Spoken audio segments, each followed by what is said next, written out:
Welcome to another episode of the Spoon Mob Podcast. This week I am joined by Sommelier Lindsay Smith, who is the owner of Flight in Cleveland. It's a wine bar up in Cleveland, Ohio. There's a couple of different flights out there, one in Portland, as she kind of mentions over the course of our interview and podcast here, and a couple others too as well. But the reason I wanted to have Lindsay on, been trying to kind of connect for a little while, shot a couple messages. They were pretty busy with events and everything, but we wound up figuring out a time that she could come on and before kind of the shop opened for the evening and everything. And wanted to have her on just because there's not a whole lot of wine shops in Cleveland. There are some here, there, and everything, but it's still very much a beer town. So what she's doing, the concept that she has, been open for a couple of years too as well. It's pretty unique, especially in kind of the Cleveland area. She's off Detroit Road up there. That's like 2 hours away from us here in Columbus, maybe a little bit more. She's pretty much focused on bringing in quality wine, making it available to the public, but it has to be within a certain price point that she's trying to find everything in, which is kind of the optimal price point for most wine consumers. You know, you hear about these stats all the time, and they say like, I've heard things, you know, Costco's the biggest wine seller in the US, and most everybody, you know, only buys wine that's like $15.99 a bottle or below. Like you hear kind of all these different stats and, you know, where the price point falls and everything. So she's really operating in kind of that $20 to like $45 range is all the wines that she's trying to make available to the public, you know, and focusing on quality within that price point. Where a lot of wine shops, you'll have maybe that price point, but then you'll have stuff higher and higher and higher, and have these different tiers. So you can find stuff that's like over $100 a bottle, but you can find stuff that's, you know, $50 to $70 a bottle too as well, kind of depending on your price point, where she's really focusing in on this one price point and bringing in quality from different regions, whether it's Italy, some stuff from America too as well. I think they have like a South Africa flight on the menu currently. And then they have the flight concept where you can order and try different types of wines based on whatever themes that they're coming up with. But then they also have kind of the pour system too as well, so you can try a bunch of different stuff, and everything is available by the bottle too as well, which is pretty awesome. And they have a wine club that you can join. So you have to be local kind of for that, or at least probably within the state of Ohio, so you can make it to Cleveland, or maybe if you come down from Detroit and go to Cleveland like once every couple of months, you know, it'd work out for you too as well. But you can follow her on Instagram.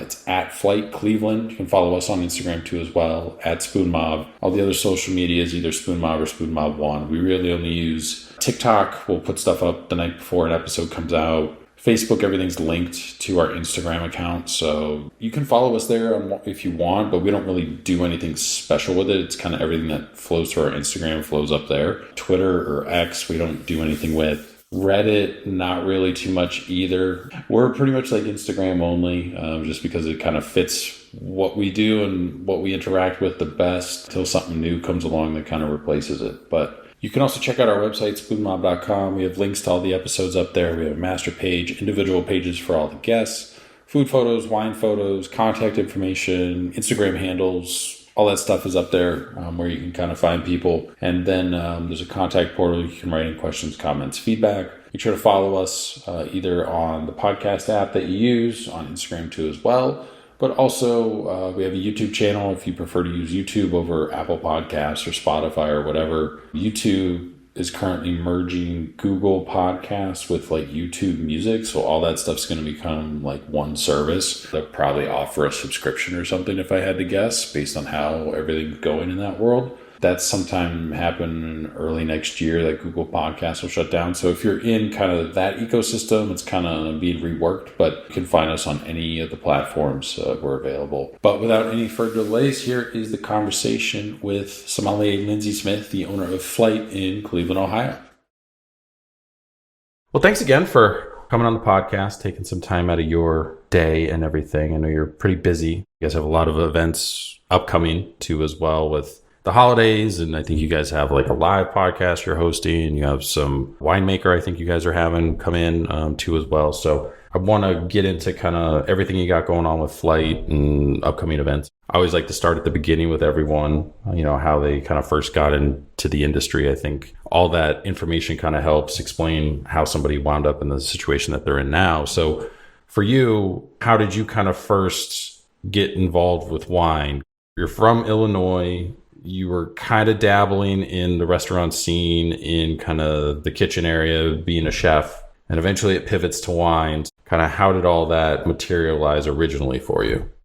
The beginning, I worked in restaurants sort of off and on through college. Ended up going to Columbia College in Chicago, which is a really nice art school there. I quickly realized I wasn't the best photographer. So I thought maybe I should do something a little different with myself. I was 19, 20. I wasn't quite sure what to do. So I ended up pivoting to marketing communications. I was maybe better than I was. I ended up with a public relations degree, which I at the time thought maybe I would go into public relations and politics, which I now laugh at because I can't even imagine myself doing that or anything remotely like that. I think I would drive myself crazy. Meanwhile, while I was going to school, I, had some retail jobs, I had some restaurant jobs, and I had started to really get interested in cooking. My mom's a really good cook. And so I had grown up with home cooked meals and watching someone in the kitchen. I started to think, well, maybe I'm interested in food. So I ended up going to culinary school after I graduated college just for a year, got my associate's degree, and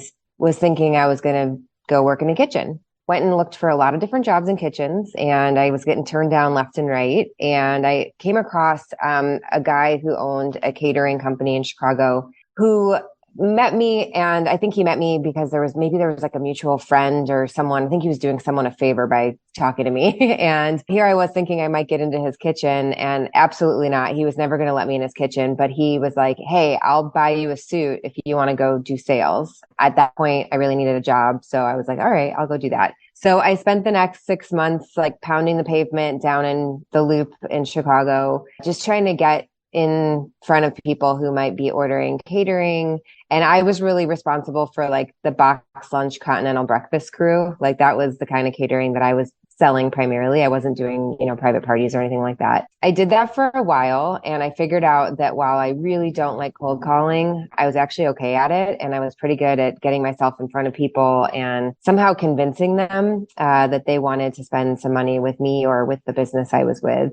I eventually was able to transition that into a job with a restaurant group in Chicago called Let Us Entertain You, which is pretty big. And they're not just in Chicago; they're kind of all over now. But they're very, very big in Chicago, and it felt like kind of a coup that I got in there because they were, certainly tough to get into. And I ended up being a private party manager for two of their restaurants, and had a really amazing team of mentors there who I didn't realize were going to be my mentors. But one guy, he was the general manager of the restaurant that I represented, and he saw something in, the 22-year-old Lindsay that I could not have even begun to see. And he just offered a ton of support and advice and kind of was good at pointing me in the right direction, and helping me help myself. And then I had another mentor there who was the head of private parties for Let Us Entertain You. And she was just so kind with her knowledge and what she was willing to share, and also kind of giving it to me straight. Cause I feel like, when you're young and think you know everything, you really don't. And sometimes it's really helpful for someone to be able to tell you that in, a kind and gentle way. And so I feel like between the two of them, they really set me up for success. I think they made me feel confident in my abilities and my skills, and also, gave me a lot of new skills and abilities that took me into sort of the rest of my career. And there's so many things that I learned during that time that I still carry with me. So yeah, that was a really nice kind of start to the career. I never ended up going back into the kitchen. I'm a very avid home cook. I quickly realized that I think sales was the right place for me. So while that first guy who hired me, I was real mad at him at the time. I don't think that he was wrong. He definitely pushed me in a good direction. And I had a pretty good career in sales and catering. So I worked in restaurants in Chicago for about 6 years. And then I got recruited to come to Cleveland, Ohio to come work for the same guy that had hired me in Chicago at Let Us Entertain You. He had moved himself and reached out to me and asked if I wanted to come take a job here, being the director of catering at the Cleveland Clinic. Which I was like, at a hospital, like, what is that even about? I didn't even know what to expect. I was like, Cleveland, why would I leave Chicago? Like, I love Chicago. And, I came here, I interviewed, I got toured around Cleveland. And it just occurred to me that this was such an awesome opportunity to work for this huge institution that has, international recognition, and it would be a really big challenge. And there was also good money in contract food service. So I was excited to not be making my, scrappy little salary with commission. I was excited to have I did it. I came to Cleveland and got into contract food service and spent the next 9 years, not all of it with that company, the next 9 years working as a contractor. I think with my favorite job doing all of that was working with the Cleveland Museum of Art, which is where I was before I came to start my business here at Flight. The Museum of Art was one of the coolest places I've ever worked. I don't know if you've been up here and spent time in that museum, but it's free every day somehow. And they have the most beautiful building, the most gorgeous galleries. And it was a really hard job, but it was also wonderful in the sense that if I got super stressed out or I needed to think about something and I needed to go take a walk, I could just go walk into these amazing art galleries and just think for a second. And I think somewhere along the way in all of that, I sort of had a little love affair with wine that had started. I told you I had a little love affair with food from the beginning. That never stopped. I've always cooked. I've always been interested in food, and I travel for food, or I actually build my trips around food. And it's sort of how I think about where I'm going to go. And, it's basically, what am I going to eat there? And what are they eating there? And what are the locals? Where do they go? So I do my research that way. And somewhere in there was a wine component when it came to, crafting these dinners and these catering events that I was doing. I was never quite close enough, and it was never quite consistent enough in the catering world for me. But on the side, I was reading a lot. I was tasting a lot. I was going to, wine shops and wine bars and trying to just get my hands on anything and that was new and different and trying to understand it. And I eventually started my WSET, which I can't remember when I did it. It was a long time ago. I want to say it was 7 or 8 years ago, maybe. I'm not sure. I did that here in Cleveland, and I thought to myself, I'm just going to do level 1 for fun because it's January and it's Cleveland, and what else am I going to do? 8 months later, I'm completing level 3, and I'm carrying around stacks of flashcards and memorizing all of these things and doing it while I'm still working. I'm sitting there typing emails with flashcards next to me. So, I mean, it really kind of took over in that year, and I loved it. I realized that I wish I had gone to college when I was older because I really loved school, and I didn't love school when I was in school. And I was like such a better student when it came to the wine side of things. And I don't know if that's like maturity or if that's the subject matter, but either way, I would have gone to wine school forever if you let me. Like if that could be a job, I would have done it. I just loved it. It was so great. I learned so much. I met a really good group of people that were in my class that I tasted with. And I just got like really excited about wine. And meanwhile, I'm, still working in my corporate job, and I was making good money at the time, and I had lots of vacations. I was traveling for wine, and I had some really good friends that would play along, and they would, go to Bordeaux with me. They would, suffer through a day of wine tours with me, like picking up dirt and being like, oh my gosh, now I get it. There was a lot of that. And, I tell the story of Flight, and it starts for me in Bordeaux, which sounds so bougie, but it really wasn't like the bougiest of moments, I promise. We had spent a day touring wineries, and we were spending the afternoon or early evening. We went to a little wine bar in downtown Bordeaux. It was outside, in this little plaza area, and it was, covered with trees, and there was this old church and cobblestone, streets, and it was just, so picturesque. And we sat down at this wine bar, and the server came up to us, and, there was no menus, no nothing. And she was like, what do you feel like drinking? And for a second, I was like, what does she mean? Like, I want wine, give me wine. And I was like, well, what do you have? And she's like, no, just tell me, like, what do you feel like? Do you want white? Do you want red? Do you want rosé?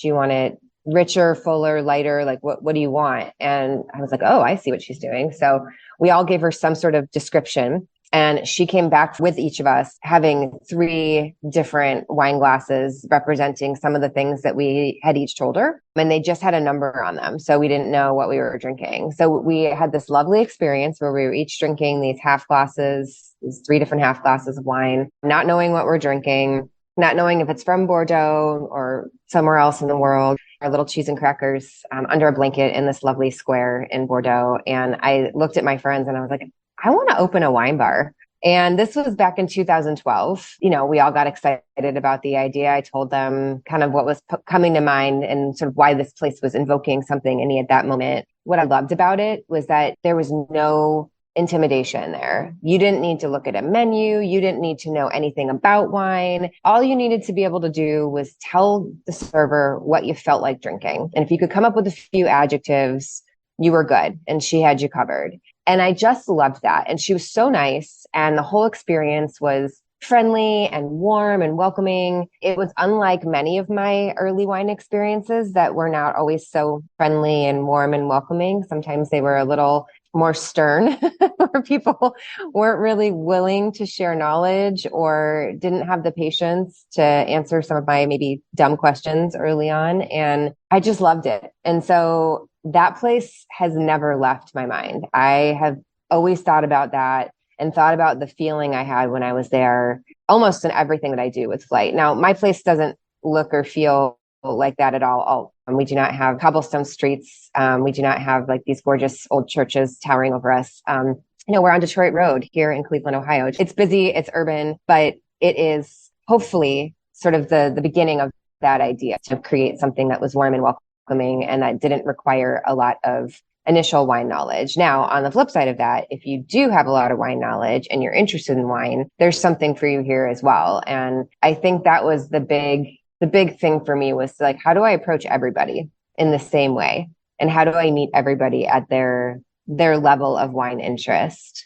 And I spent from 2012 to 2018 thinking about that. I would love to say that I was just, really like giving it a good think and that I was working on it. And that's not true. I forgot about it for a while and like I would daydream about it. And then, I got new jobs. I enjoyed what I was doing. There was one of those things where I kind of in the thought, always had that thought, like, I don't know how to open a business. Like, why would I think I could do that? I kind of hung back for a while and, didn't really do much about it. And then I had my aha moment, and I will not use names in the story because it's ridiculous. When I was working at the museum, we did an event.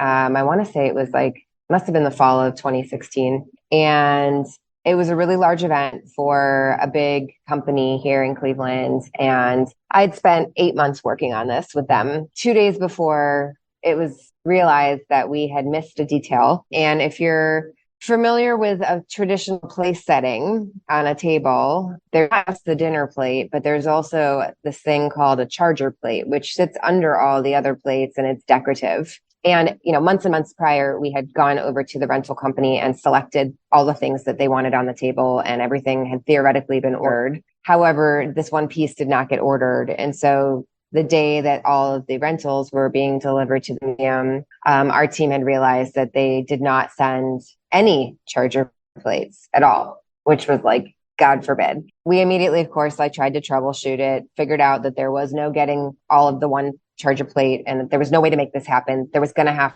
to be some sort of compromise, which was going to end up being that half the room had one charger plate and the other half of the room had the other. And I remember I had to be the one to tell the client because I was in charge of the event. The reaction was so harsh. It was so harsh. I don't think I've been yelled at like that before in my life. Maybe when I was a child, it was rough. I remember I was just so distraught about it because I felt like I had completely let this person down. And I was just, it was a hard conversation. It was a hard day. And the next morning I was getting ready and I was still having all these feelings. And this is event day now. And I love event day. I get up in the morning and I'm springing out of bed. I've got butterflies. I'm so excited.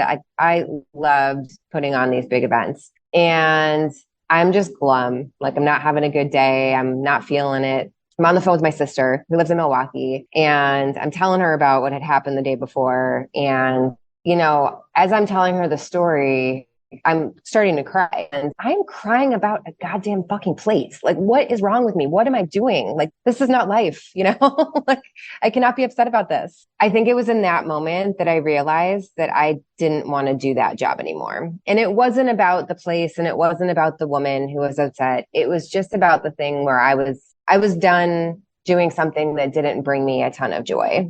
I didn't realize that I wasn't full of joy for a while because I was proficient at the job, and I was getting great praise for the work that I was doing. And so you feel like you're doing a good job and you feel like things fine. In that moment, my sister jokingly was like, move to Milwaukee. And I was like, okay. And she's like, really? I was like, yeah. I was like, can I come live with you? And she's like, yeah. She's like, well, let me ask my husband first. She's, yeah.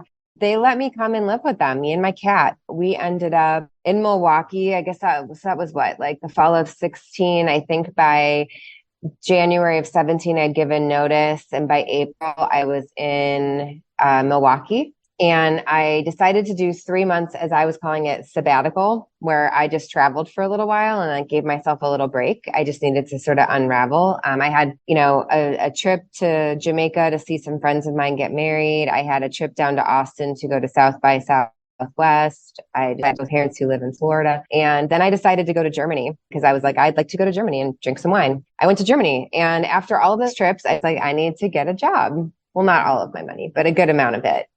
You think that you save enough and you never do. But yeah, so I decided to get a job. So I ended up coming back to Milwaukee and I got a job at a wine bar. And it was around that time that I was like, okay, I think I'm going to start thinking about this wine bar in a more serious way. And so I actually signed up for what was it? I guess it was a small business development program through University of Wisconsin at Milwaukee. They had a class on how to write a business plan because that was the thing that was really intimidating me. I was like, I don't know how to do that. I got what I needed to out of it. And I had a really good teacher who I think recognized that I was there to do the work. And he was giving me feedback on all the various parts of it I was writing. And I worked on that business plan for 6 months. And at the end of it, I had Flight Cleveland. And I couldn't believe it. I was like, oh my gosh, like I've sorted this whole thing out in my head. And it's like the best exercise. If anyone's looking to start a business, I highly recommend writing a business plan from the financial standpoint. And of course, like in business plans, like I was sort of like pulling numbers out of the sky a little bit for the financials. Cause I was like, at the end of the day, it showed me like what I would need to break even and what I would need to make to be profitable. And so I was really proud of that. And I really loved, again, going back through another class. I loved that class. I loved going to it, loved everything I learned in it. And I spent so much time on that business plan. It's sort of like when Flight and I sort of became one. I don't know how this even started, but I started shopping around to I think I sent it to 2 people. And all of a sudden, I should talk to this person. You should talk to this person. You should talk to this person. So I think I started doing that in December. By March, I was talking with a neighborhood that I wanted to be in back in Cleveland, mind you. For some reason, as I'm developing this whole thing from Milwaukee, I'm going back to Cleveland. I'm doing this in Cleveland. And I think part of that was I missed Cleveland. When I left, I kind of felt like I left home a little bit, which surprised me, but that's a whole nother topic. And then I also realized I knew Cleveland really, really well. What neighborhood might be a good fit for this concept. And I knew where there was an opening for what I wanted to do and where I could sort of fill a void, if you will. So yeah, I started flying back to Milwaukee and taking meetings. And I believe it was by the end of March of 18, I had signed a lease at my current space. I had somehow miraculously talked a bank into giving me a loan. My lease started in June, so I had all this time to get everything organized. And it just felt like the stars were aligning. The whole project really felt like that. I had no idea what I was doing, literally no idea. By December of 2018, about 2 years into me working on this, we opened 10 days before Christmas. I don't recommend that. It was really crazy. And I don't think I looked up or took a breath. It was crazy. Cleveland was so wonderful.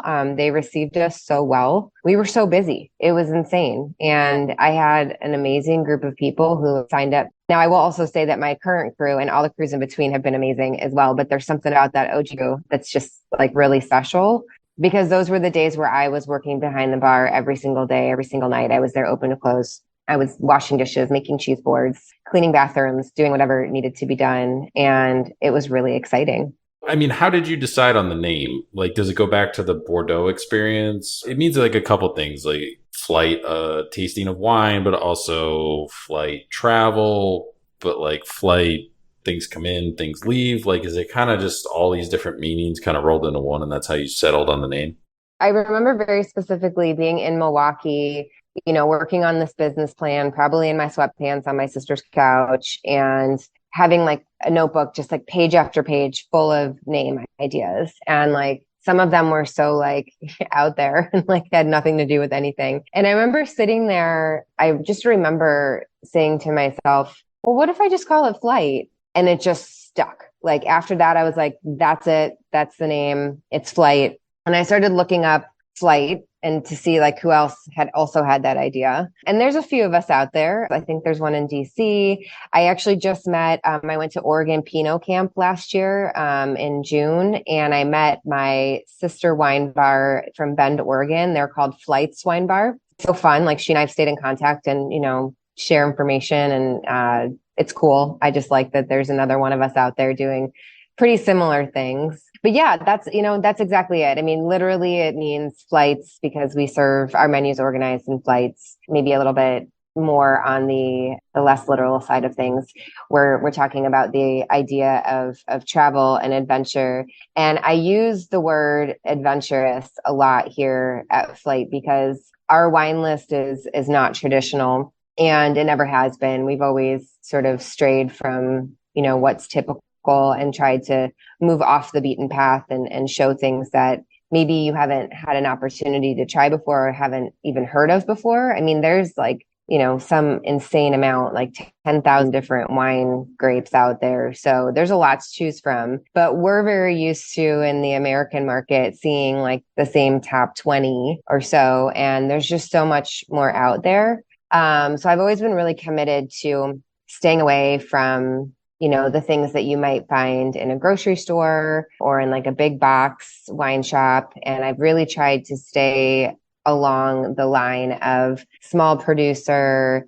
If we can find folks that are working as sustainably as they can, that's very interesting to me. And also I think very important, not just in the wine industry, but just agriculture in general, trying to maybe challenge folks in like a very gently soft way to get outside of their comfort zone. The flights, were really designed for a few reasons. One, when I did my crazy girl market research and I stood outside of a coffee shop in Milwaukee and asked people the same 5 questions over and over again for several weeks, I found that only 17% of this like couple hundred people I talked to were comfortable ordering wine or going into a wine shop, which I just felt was like such a small number. 17% is like nothing. That really said to me and kind of drove a lot of my decisions. Like, how do we make ourselves really approachable? And it's kind of like this whole feeling that you need to kind of create from top to bottom. And so the Flight style of wine list is sort of where I began. And my idea behind that was that if we had a fun flight of wines, 3 2-ounce pours, and it's named something fun to say that's not a scary word that you can't pronounce. And there's maybe an anchor wine in there. So there's something that's recognizable. And then maybe there's 2 things that are not. Now you've got somebody ordering something that they can pronounce, maybe gave them a chuckle because we tend to lean towards names that are fun, maybe with some humor infused. Maybe that region or the theme of the wine was something that everybody didn't know that they were going to be interested in that. And maybe they drink all 3 wines and they find out that, the Sauvignon Blanc that they were familiar with, that was good. But I really, really like, this Tannat. I didn't even know that I liked Tannat. Here I go. I've just figured out that there's a new grape in my wheelhouse and I'm going to be able to learn a little bit about it here at this bar. And then I'm going to be able to take that knowledge into the future, whether it's on wine at the shop or Tannat on a restaurant menu somewhere down the road. You feel empowered with that information. So when you're building the lights, you mentioned themes. How do you come up with the ideas? Is it just kind of like something that you encounter? Are you basing it off different regions in France? Or are you trying to include 2 whites and 1 red? Like, what is your kind of the creative process to creating the set flights that you guys have? The answer is yes to all of your questions there. I guess I'll back up and just share a little side note story about all of this before I totally answer that question. But when I first started Flight, my very first employee was a gentleman named Matt Blank. And Matt is one of the best wine minds and palates that I've ever met. And he was working at the time for Michael Simon's Mabel's. And previous to that, he'd been at Lolita running their wine list and managing there for several years. And so again, it was kind of a coup that I was able to somehow steal him away from that restaurant group because they're like a big deal here in Cleveland. But I think he and I hung out a couple of times and talked about the concept and talked about what I was trying to do. And I think he really got it. And I think he was really on board with what I was hoping to accomplish with Flight. And he got hired to be our general manager / wine director. And so he was our initial buyer, kind of just took the wine program and ran with it. And that's not to say that I was not involved, but there's a lot going on when you're running a business. And so he really was handling, the sussing through all of the different wine portfolios, the tastings, and kind of coming back to me where he then finalized things and, come up with themes and come up with names and all of these things. So I was sort of a part of that process, but I was not driving it. Matt unfortunately passed away unexpectedly in December of 2022, which was a huge blow for me personally, because Matt became, over the course of the 4.5 years I had the pleasure of working with him, he became one of my closest friends. We opened a bar together, a bar and wine shop together. We went through a pandemic together where there was a time where he and I were the only people, like I only saw him. We were able to stay open the whole time. We weren't serving, but we were able to be a wine shop. And so he and I worked the wine shop for however many months that took for us to be able to reopen. But there was a period of time where he was the only other human that I saw outside of, the customers that would, run in and out to buy wine. And so we became really, really good friends. That was a really tough time for me last year because it was one of those situations where he was here one day and he was gone the next, and there was no time to prepare for that emotionally or logistically at work. So in the matter of a day, I became in charge of our wine program, which, almost a year later, I'm enjoying the experience of running the wine list and selecting our wine club choices and doing all the writing, and spending time with all of our distributors and tasting all the wines. I feel like in some ways I'm home, maybe in the role that I was supposed to be in. But conversely, I had my partner in crime, my sounding board. I was his sounding board. I had this creative mind that I got to work with for 4.5 years that isn't there. So I would say that,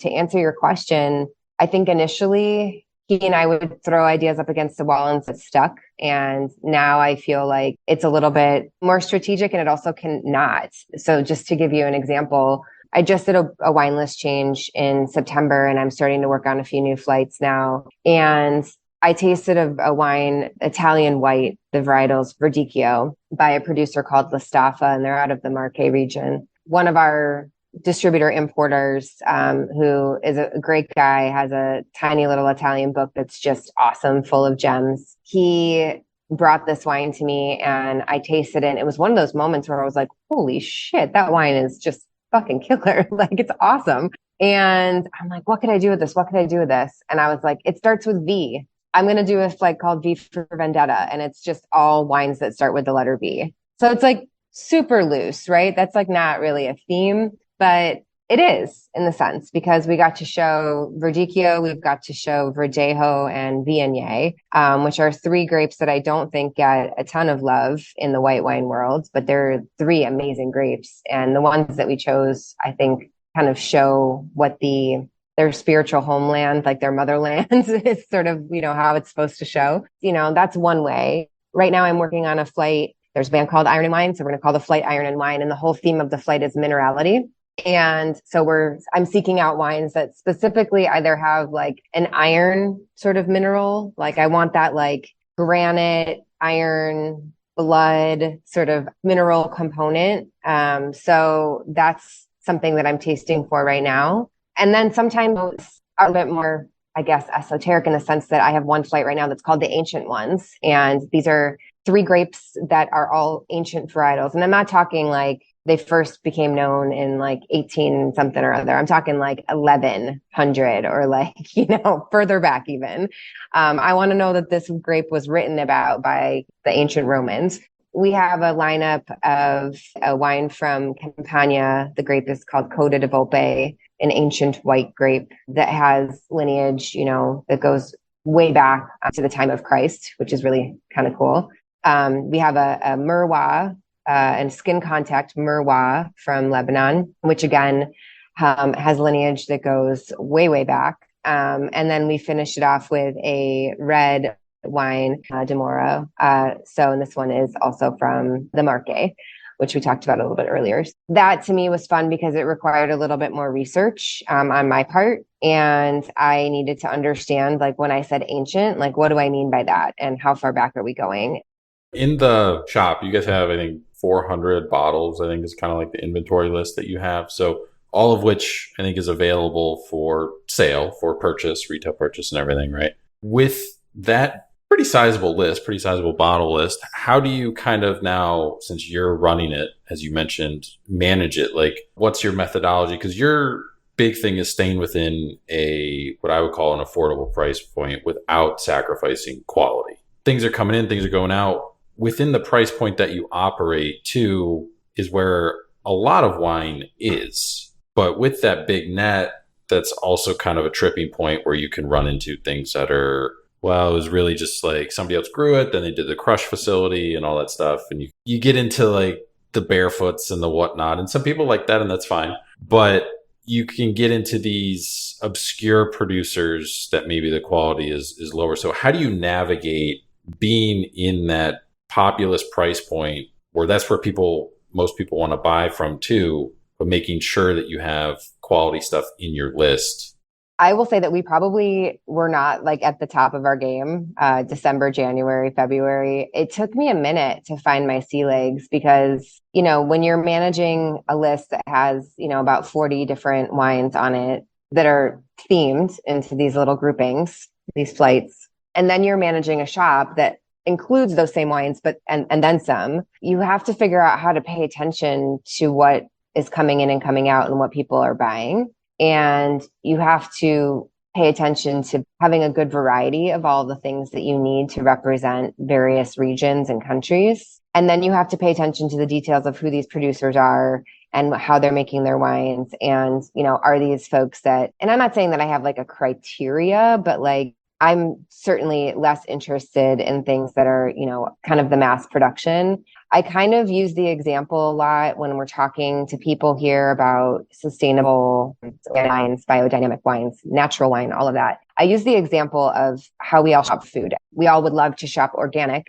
as much as we can, right? No offense, McDonald's, but the hamburger we're getting from McDonald's is different than the hamburger we're going to get from the locally owned small business that's doing, perhaps sourcing their meat from, Ohio farmers and using produce from local farms and putting that all together the night of just for you, essentially, when you order it. There's a difference. We may not be able to open this bottle and have it sit on your counter for 3-4 days for it to be perfect, but that wasn't the intention either.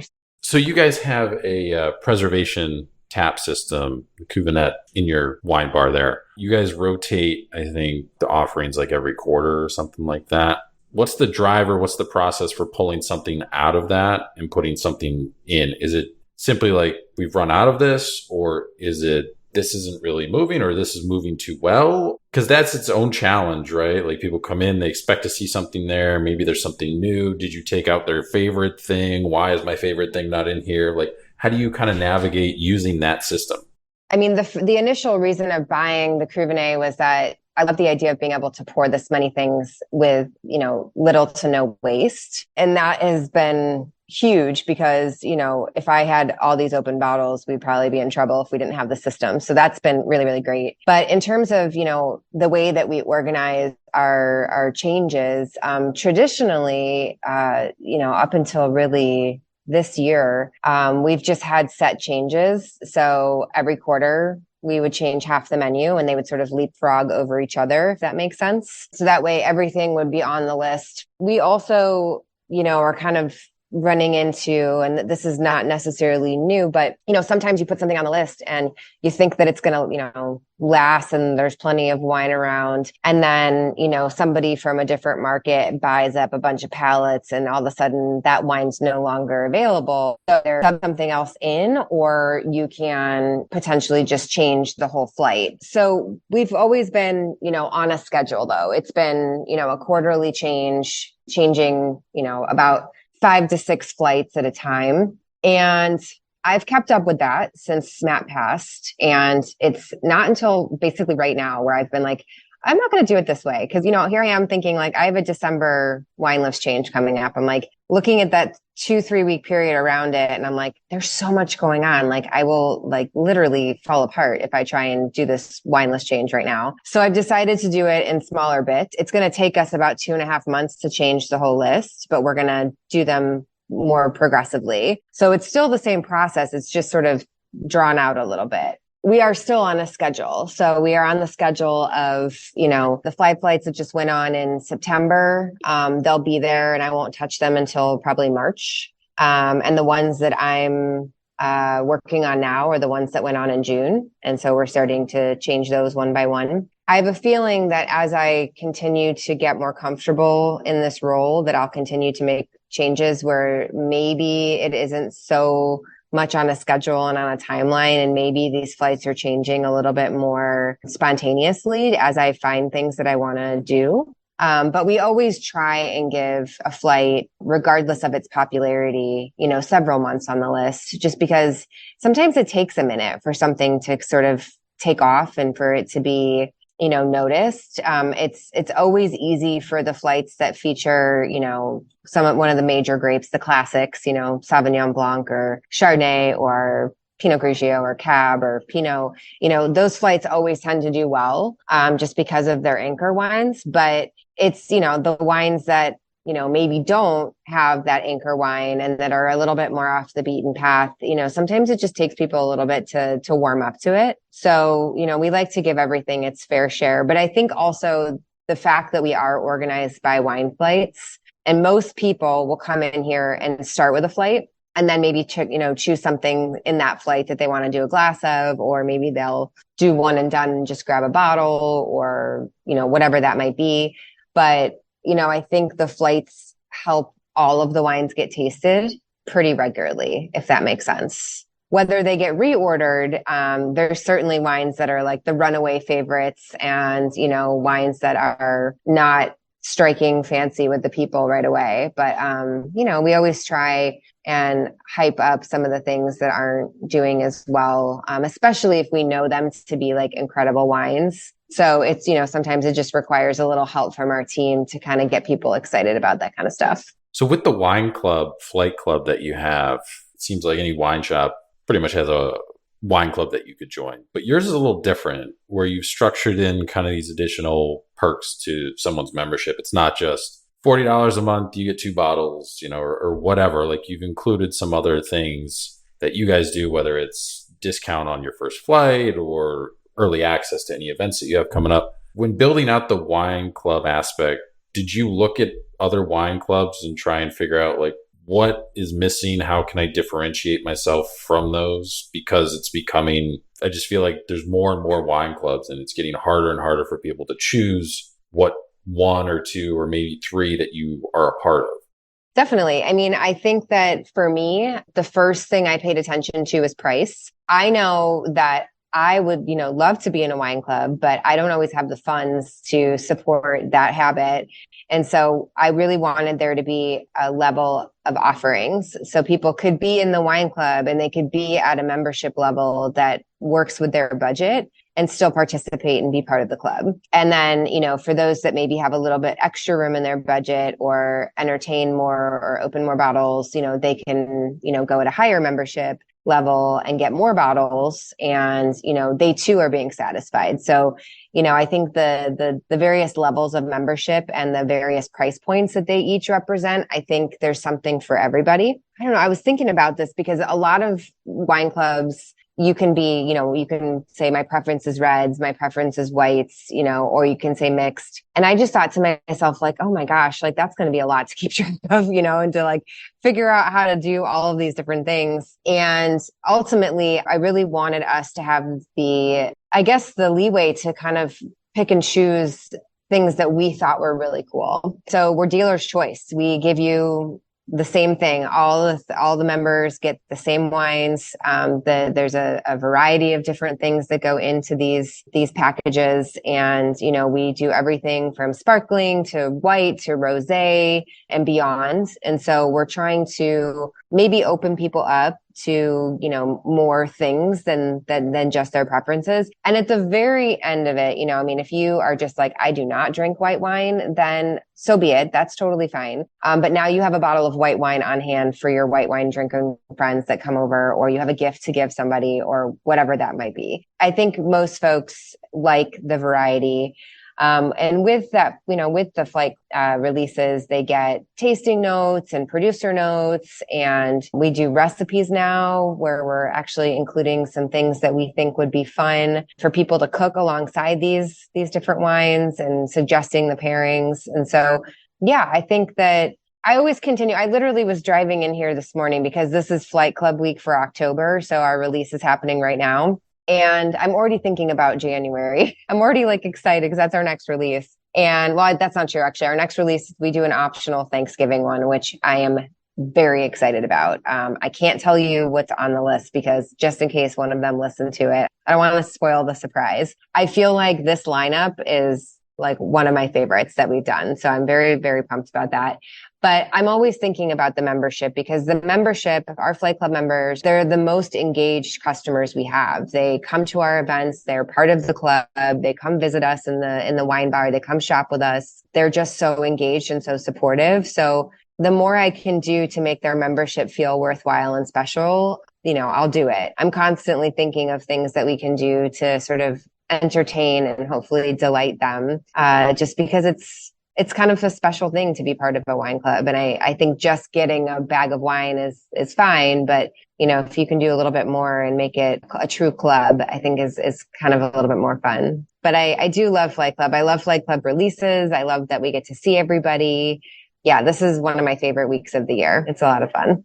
Is the next iteration potentially shipping an online store of some sort too as well? Is that something that you can see in your future, even though there's a lot of challenges with it, obviously? Right now, a lot of places, they do a wine club, but it's pretty much local pickup, and then they'll hold your stuff for a while. Like, everybody's pretty flexible. And some will do like, yeah, we'll ship it to you, but you have to like specially, they don't advertise that they'll ship it, but like if you inquire, they will. So is that kind of the next thing for you? Like, can we move on to possibly shipping so we have more people in the wine club, or maybe we have two different wine clubs? And then if we do that, do we open up some sort of online ordering process too as well?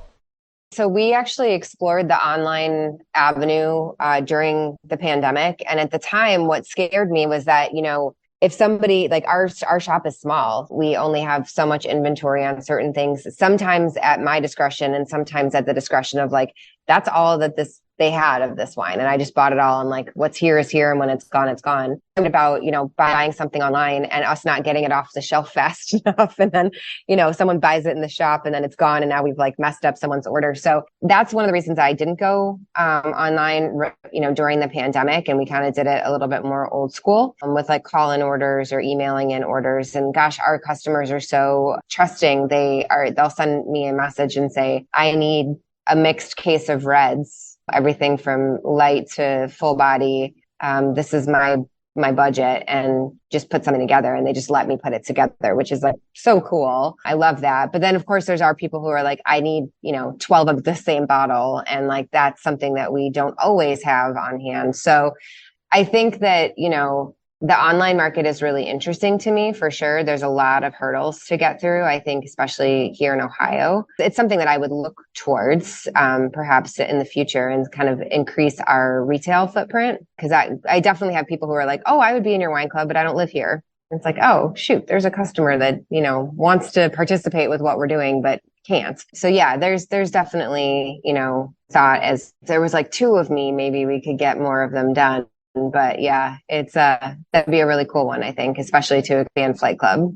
How much is trust a factor in not just what you do, but also any other kind of independent wine shop? Like what I've noticed as they pop up around, any city, but even in Ohio, because we've had a few people on at different wine shops. But back in the day, it was people would go to their neighborhood butcher, right? And that's where they would shop, or their neighborhood grocer and stuff like that. And that's starting to make a comeback, but that went away for a while. But if you look at the wine shop, like independent wine shop industry, that's almost like replacing it in the sense that people are now having their dedicated wine shop. Like that's where I go because I trust those people. So how much of a role does that play in that have you discovered within your customer interactions? Like this is kind of the only place that they go, or one of the few places that they go because they trust your expertise?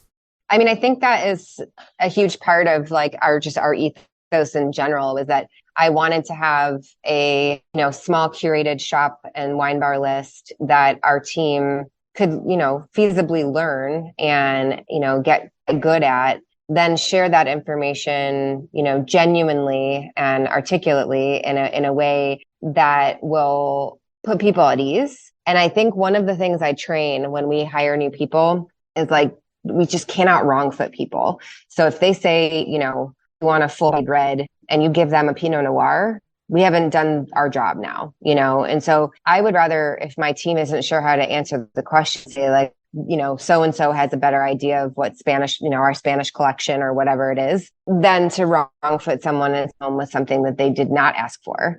I think vocabulary is like a really big thing for wine buying. It's a big thing in general. I think for, being able to articulate what you're looking for when it comes to food or wine or cocktail or beer or clothing or whatever. I mean, you need to be able to describe what you're looking for. And wine vocabulary is like, it's all over the place, right? Like I'm sure you've listened to, wine folks talk, and they're talking about like, horse saddle and, all these crazy, we all say, but ultimately, like what I want to know is like, what do you want to have happen when you drink this? Like, do you want it to feel like light and zippy, or do you want it to be like grippy and full? And like, do you want power?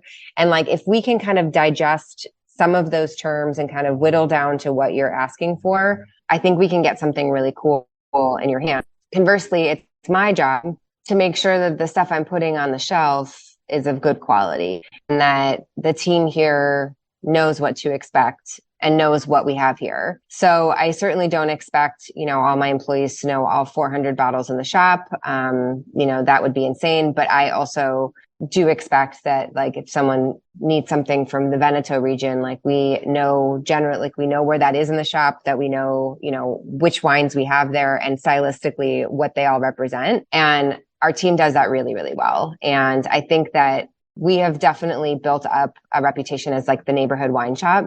And we definitely have regulars who come in and who trust, that we know the wines that we have here and we know their palate. One of my favorite things is when we do our staff tastings for new wines coming on the list, that I love hearing the bartenders say like, oh, who's really going to love this wine? And they start talking about our regulars.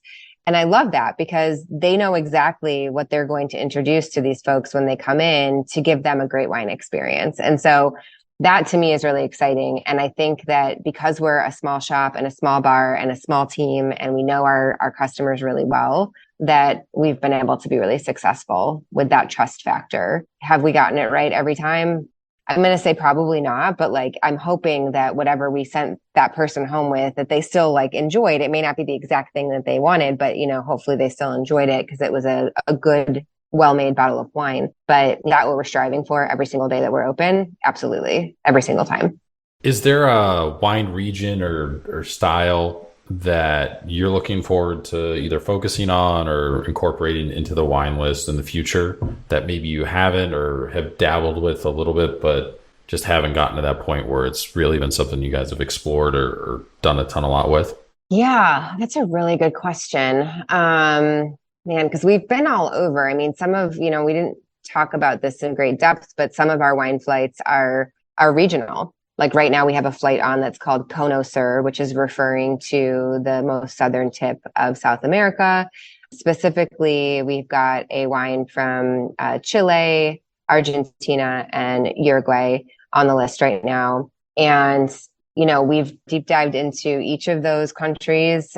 We've done, kind of moved around France quite a bit, moved around Italy quite a bit, sometimes with really, general topics. Like we just had a flight called the Italian Job, which was just a series of 3 Italian wines that we liked. And then we've gone in and gone a little deeper and done things that were like all from Piedmont or all from Tuscany. And, we've done this before, but we've generally stayed in the white wine vicinity, but I love the Loire Valley of France. I just love the wines from that region. I haven't met one yet that I don't like. And people ask me, what's your favorite? Or like, if you had to drink wines from one place for the rest of your life, what would it be? It's the Loire, like hands down. I've always done white wines from there, but I think maybe we're due for a mixture and throwing in some reds, because some of our flights are mixed up with, both reds and whites. So maybe I would do that. I'll have to come back. I'll continue to think about that question, because I feel like there's so many answers to that. I would love to actually deep dive a little bit further into New York, to the Finger Lakes. I think that some of the wines coming out of the Finger Lakes are just so stunning. And we've featured things in Wine Club, and we've featured things like little one-offs on the list, but we've never done like a whole flight dedicated to that. So that would definitely be something that I'm interested in. Because you guys have, I would say it's a eclectic list, just because of what you guys are going for, and it works. But are there any underrated or lesser known grape varietals, wine regions that you think deserve more attention than what you see out in the world, in the marketplace? Maybe you guys highlight those, but in general, like you mentioned earlier, a good chunk of America's wine buying is Cabernet Sauvignon, Merlot, Pinot Noir, Chardonnay, Sauvignon Blanc. You can hit the top 10 pretty easily. But is there anything that you've encountered that you think, people should drink more of or pay more attention to? So much. I mean, the first thing that comes to mind is right now, for the first time ever, we do not have a Pinot Noir on our list, which felt like kind of scary. So we've rotated through not having a Chardonnay. We didn't have a Sauvignon Blanc. We didn't do a Cabernet.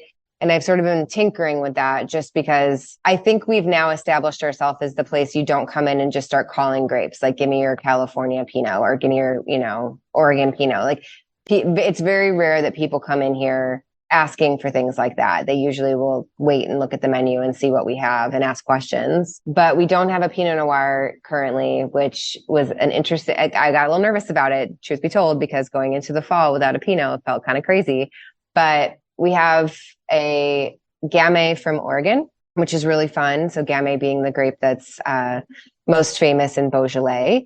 And then we have a Ruquet from Piedmont, which is sort of a slightly forgotten grape, although there are some believers and some folks who are sort of trying to revive its popularity. Ruquet is sort of a softer, for lack of describing it in a good way, I would say it's kind of like a baby Nebbiolo in some ways, where it's a little... doesn't have quite that grip and power, but it does have like some really soft, pretty fruit. So kind of plays really well to that whole vibe, if you will. We have a Refosco right now that's an Italian grape, but this is a Greek producer, which is, kind of fun. And this is probably a step up in palate weight, but Refosco is like such a fun little chameleon, cool climate grape. It's really most often seen in the northern part of Italy. And this particular producer brought it over, back to Greece. It's in the Peloponnese, but higher elevation. So cool climate, red grape. So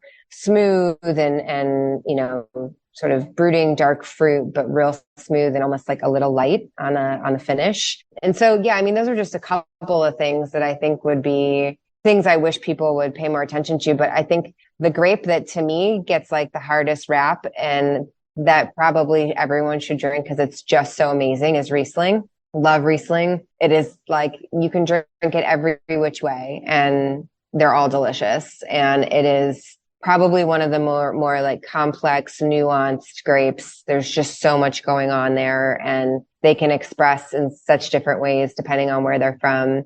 That's a grape where I would love to see that be one of the classics, if you will. I'm sure there's a big wine community that is like, oh yeah, like everybody drinks Riesling, but like, no, they don't. And I think people are scared of Riesling because they automatically think it's sweet, which isn't always a bad thing. Sometimes you need some sweet wine in your life. I think, it just depends on what you're doing. But yes, I mean, those are just a couple to note of things that I would love to see get a little bit more love. I'm sure there's more around. When you were going through your studying, W said level 3 is where you got to. Was there a region for you that was just, you really had to pay extra attention to? Like everybody has that one region they love, they enjoy. I think for you, it's either Bordeaux or the Loire Valley, but everybody also has that one region where it's like either you don't get it or it's the terminology or it's just not something you're really into and you have to like force yourself to push through it. So did you have like that one section of studying where you're like, this is a slog, but like I got to get through it kind of thing?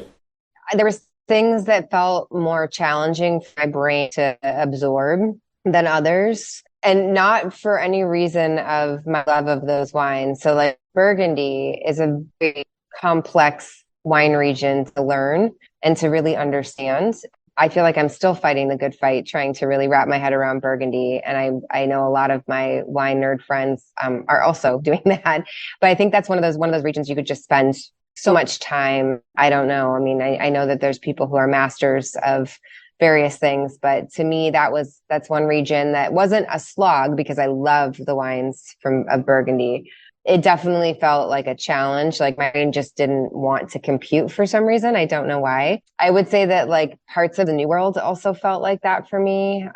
Specifically like New Zealand and Australia. Like I just wasn't computing or really being able to process like what those regions were about. And, certain things were really easy to commit to memory and then, be able to speak about with confidence and, some real knowledge. And then certain things, are not. And so I feel like those two places, while I think I'm a little bit more confident in Burgundy than I am in Australia, I feel like, there's probably a few more, but I think that those two places come to mind of things that I just could not fully sink in. And maybe I just need to go there and that will take care of that. What's next for you guys? What's next for you professionally? I mean, you have some events on the calendar going through the Wine Club week and getting ready with the Thanksgiving one too, but what else do you have on the horizon? So many fun things. I mean, yes, we are a very event-driven company. We really enjoy hosting folks, whether it's, an informal or, a guided wine tasting, or, something a little bit different. I have a couple meetings coming up here in the next few weeks about some new event pairing ideas. So it's really, traditional to pair food and wine, but I'm actually going down a different road altogether and thinking about pairing wine and music. We're working on some music events that I think would be a really fun thing to do with, friends or partner or whoever. So working on that.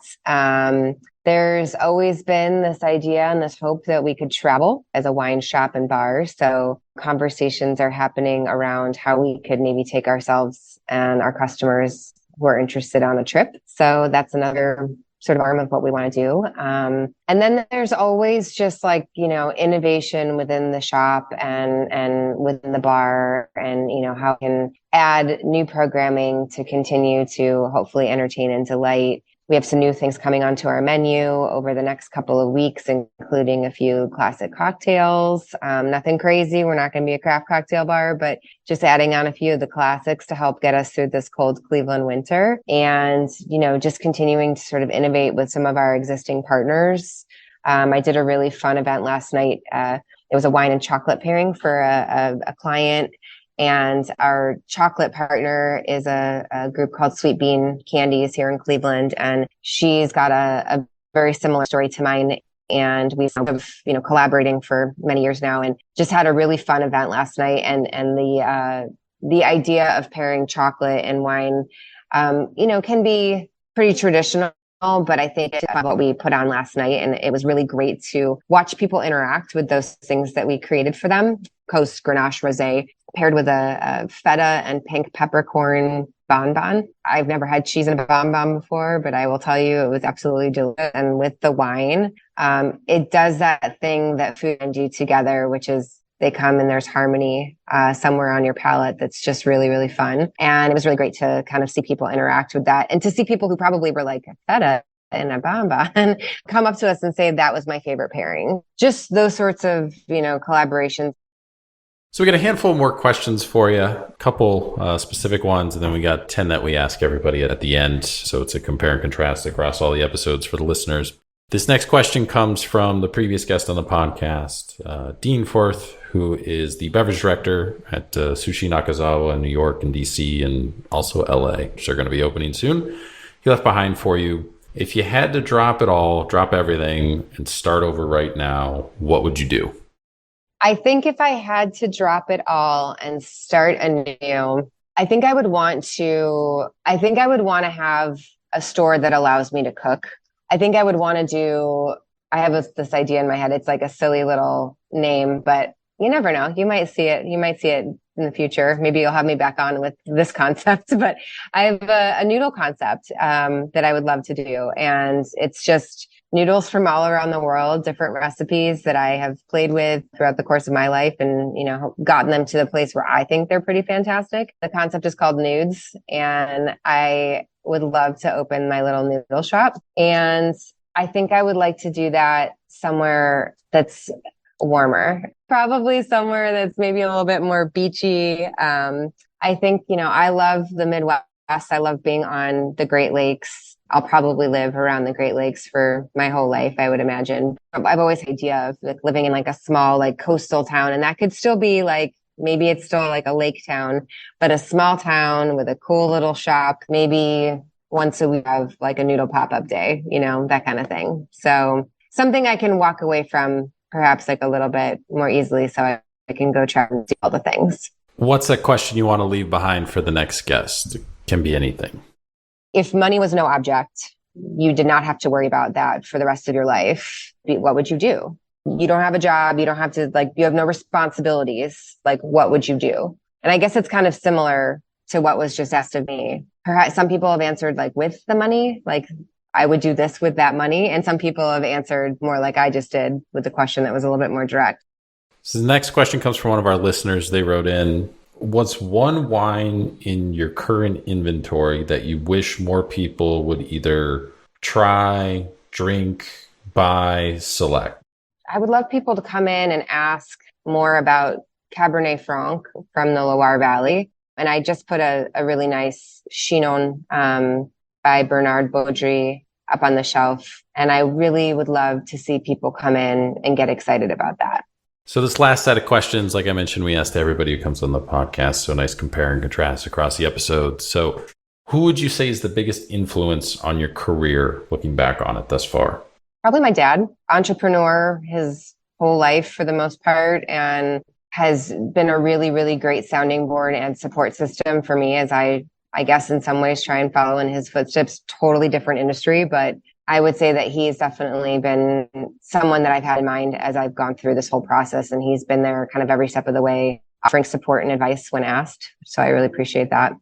What is your desert island wine? Champagne. Restaurant you recommend that isn't your own. So not that you guys necessarily do food, you have small plates, but person gets stuck at the airport, flight canceled, stuck overnight. They reach out to you, hey, where should we go eat? You guys are closed, but you kind of point them in this direction.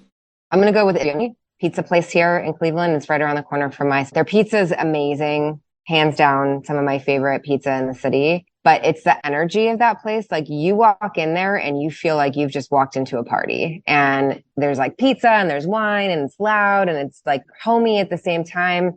And everyone who works there just has like the best energy. It's definitely a really fun place to go be a part of. Bucket list travel destination, bucket list restaurant. So a place you have not traveled to yet, but you still want to get to. And then also a restaurant that you want to eat at, but you haven't eaten at.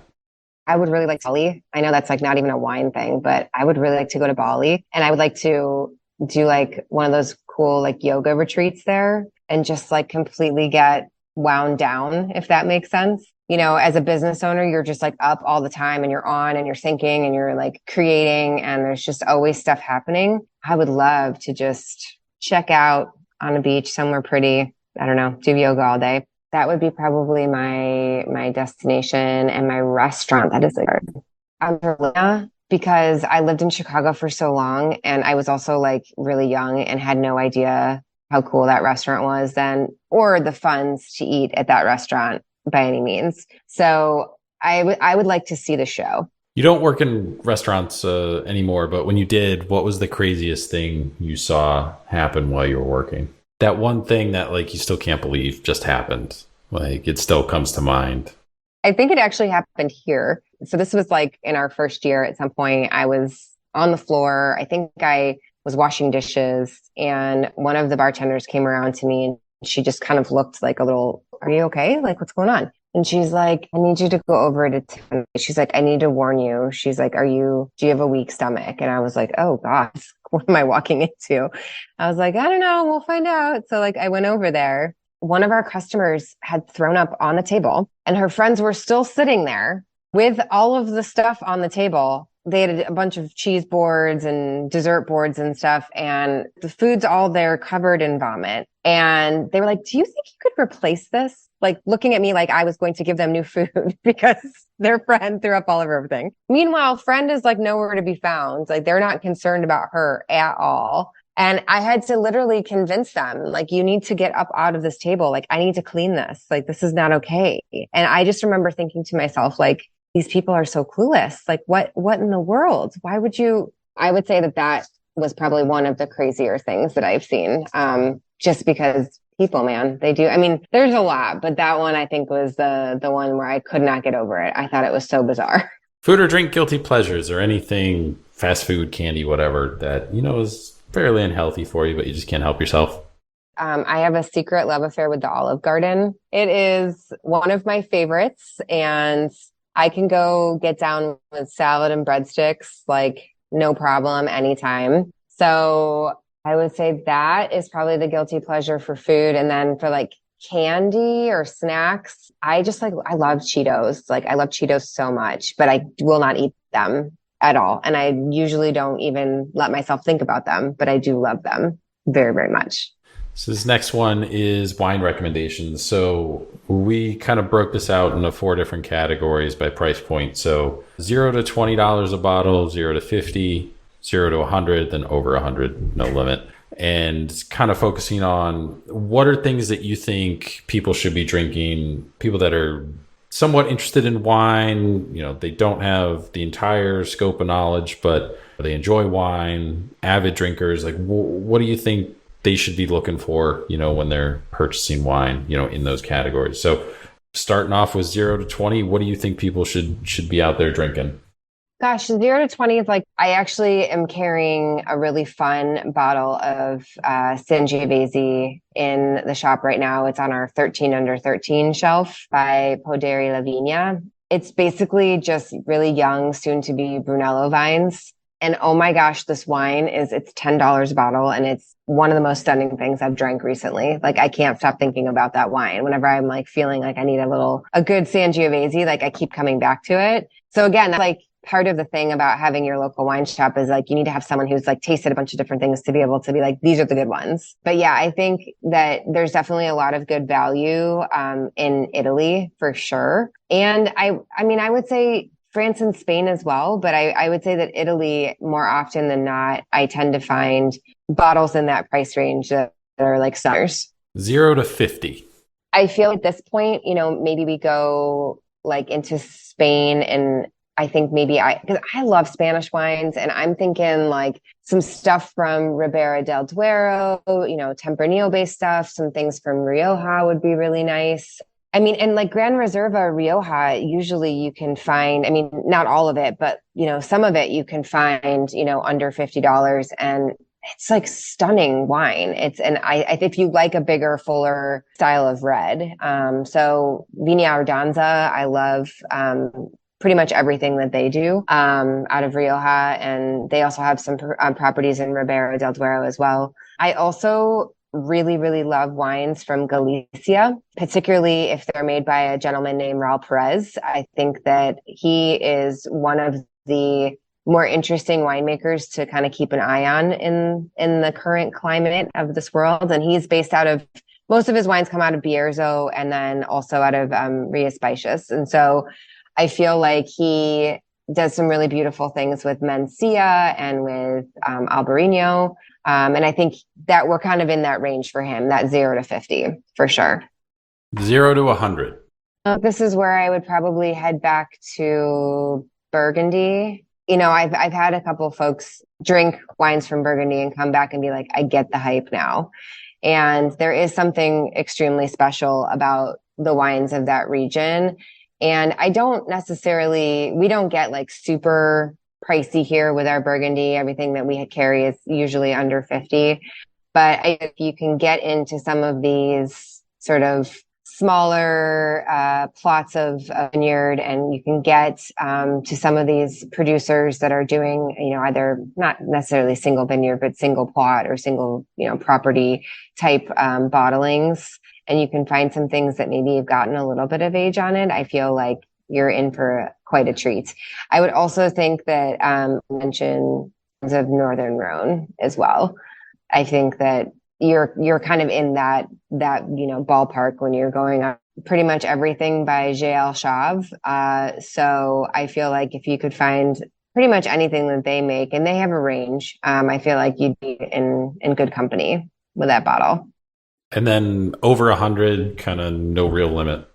I mean, I feel like at that point, like I would want to be drinking probably like Meursault or Condrieu would be really great. I love wines from Condrieu. I'd probably go back to the Northern Rhone again and drink some beautiful Syrah.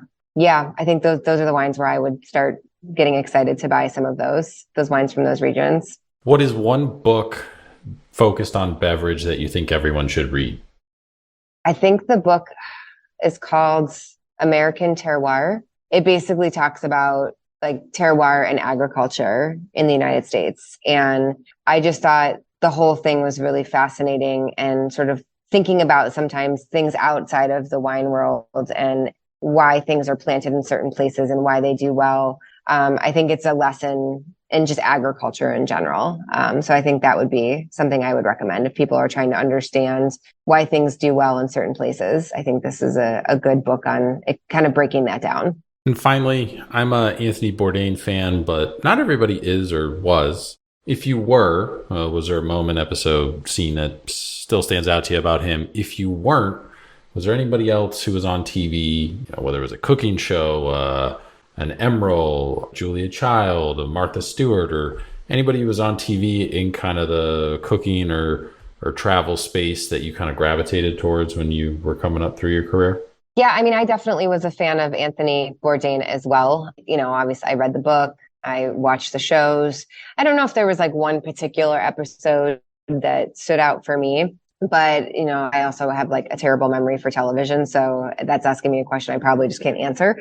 But I do just remember, you know, being, you know, early on in my career and thinking to myself, like, how wonderful is that? This guy has worked his way up to the point where a TV station wants to follow him around and watch him eat, you know, things that are completely local and indigenous to these various areas of the world. And he's just being adventurous and trying everything and really sort of diving headfirst into, you know, every culture that he got to explore. And I just thought that that was one of the coolest things. I do love like the travel shows, and I love especially when they're talking about food.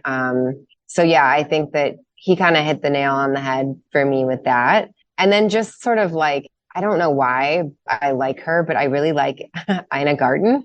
I don't know why. Her recipes, they make sense, very easy to execute. You know, I know people probably like love and hate her, but I think like, I don't know if she was an influence for me, but she definitely is like someone that I sort of enjoyed following what she's cooking. I tend to follow, you know, I guess a lot. I've been cooking a lot more Asian food lately. And I feel like, you know, more recently I've been interested in like Szechuan and Vietnamese food. And so I've been buying a lot more cookbooks that are more specific to those cuisines. So I think that's been sort of my new thing, and kind of learning how to cook outside of what my norm is. It's been fun. I like it. Where can people find you? Social media, website, plug everything.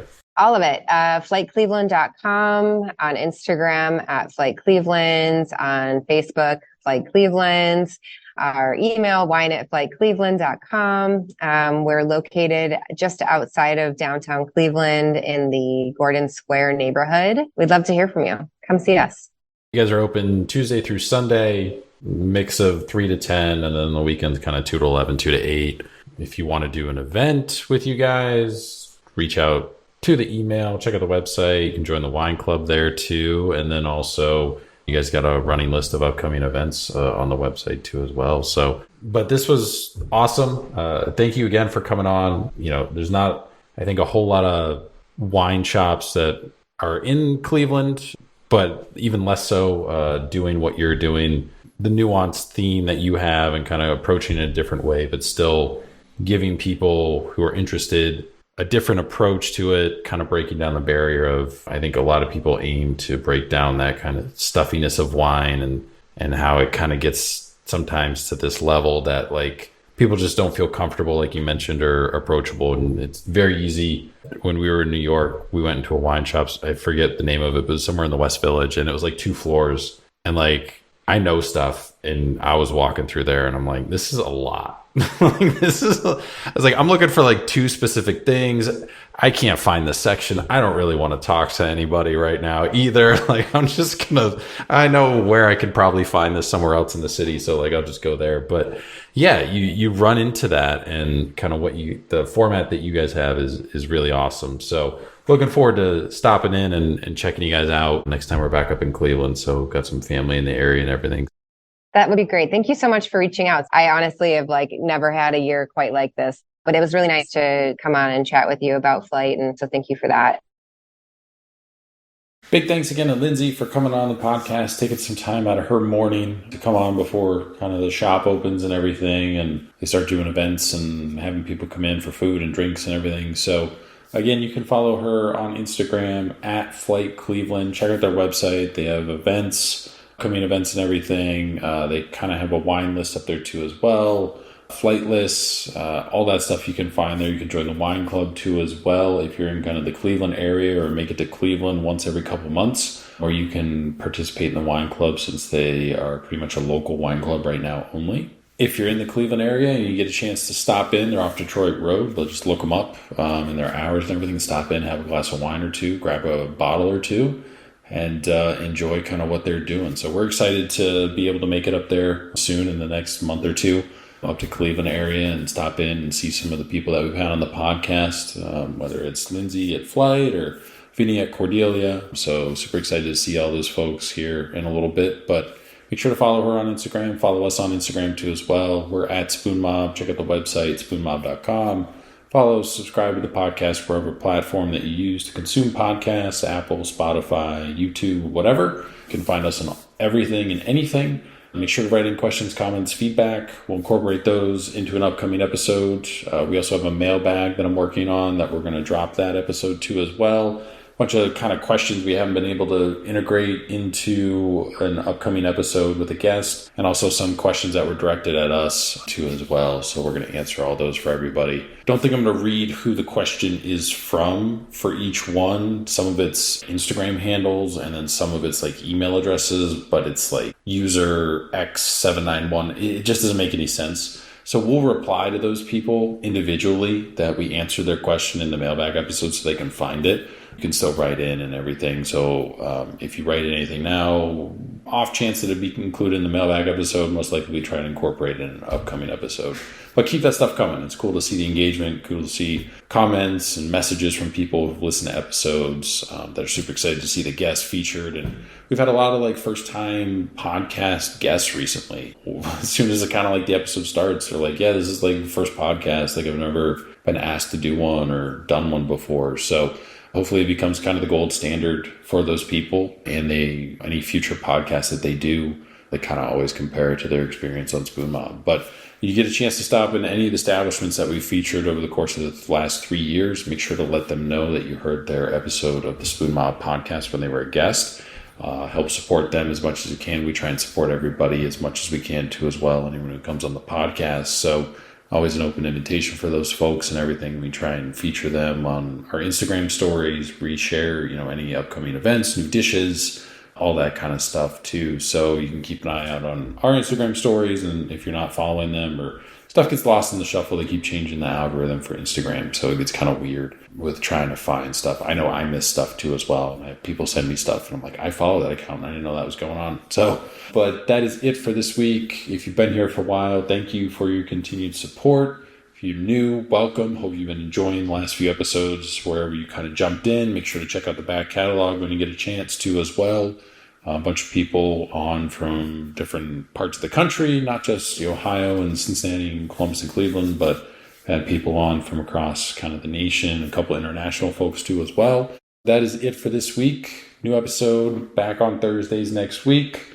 Wrapping up kind of the year as we get into the home stretch, get closer and closer to 150. Working on the mailbag episode for you guys too. So we'll drop that. I have no idea how long that's going to be. That could be an hour. It could be 3 hours. I don't know. I'm just going to set it to record and just blow through kind of the questions and stuff. So excited to kind of get that knocked out here for you guys too as well. And we'll just kind of drop it randomly. Yeah, new episode next week on Thursday. So we'll talk to you guys then.